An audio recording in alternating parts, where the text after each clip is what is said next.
دیکھیے صدقہ جاریہ تو اس کو کہتے ہیں کہ کوئی ایسا کام کہ جس کا ثواب کسی انسان کے فوت ہونے کے بعد بھی مسلسل ملتا رہے اس کو، ورنہ اصل قاعدہ تو یہ ہے کہ موت آ گئی تو اب آپ کا جو ہے وہ جو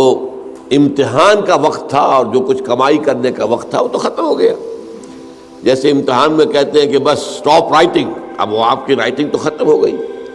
البتہ بعض اعمال ایسے ہیں کہ جن کے اثرات بعد میں بھی پھیلتے رہتے ہیں، اچھے اثرات، تو اس کے جو ہے اللہ تعالیٰ کی طرف سے اس کا ثواب بھی اس شخص کے مرنے کے بعد بھی اس کے حساب میں درج ہوتا رہتا ہے۔ بہترین صدقہ جاریہ نیک اولاد ہے۔ اگر آپ نے اپنی اولاد کی پرورش صحیح کی ہے، انہیں مسلم اور مومن بنا کر اٹھایا ہے، وہ اللہ کے فرما بردار متقی بندے ہیں، تو یہ جو ان کا وجود ہے، ان سے جو بھی نیکی پھیلے گی، ان سے جو آگے تقویٰ پھیلے گا، ان سے جتنا بھی بھلائی کا آگے فروغ ہوگا اس کا ثواب آپ کو ملتا رہے گا۔ تو سب سے بڑا صدقہ جاریہ جو ہے وہ نیک اولاد ہے۔ اب اس کے علاوہ ایک صدقہ جاریہ مثلاً یہ کہ ایک شخص نے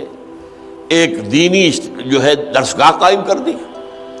زمین وقف کی، عمارتیں بنائی، دینی درسگاہ، اب یہ درسگاہ جب تک چلے گی اس کے حساب میں جو ہے اس کی نیکیاں جو ہے درج ہوتی رہے گی۔ اسی طرح دعوت و تبلیغ کا کام ہے۔ آپ کی دعوت و تبلیغ کے نتیجے میں جن لوگوں کو بھی ہدایت نصیب ہوئی، اب ان کی نیکیوں کا بھی اجر و ثواب آپ کو بھی ملتا رہے گا، اور وضاحت کے ساتھ کہا گیا ہے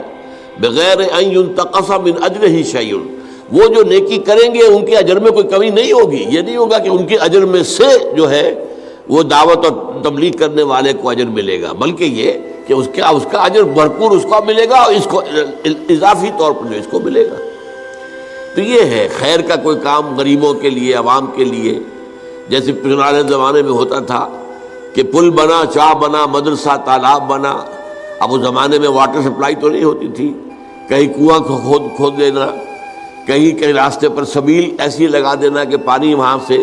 ٹھنڈا جو ہے مسافروں کو ملے، یہ سارے کام جو ہے یہ صدقہ جاریہ ہے۔ باقی اگر کسی نے کسی کو خون دیا ہے اور وہ نیکی کے ارادے سے دیا ہے تو اس کا اجر و ثواب اسے ملے گا، باقی اس میں آگے اس کے کوئی منتقل ہونے کا میرے خیال میں کوئی معاملہ نہیں ہے۔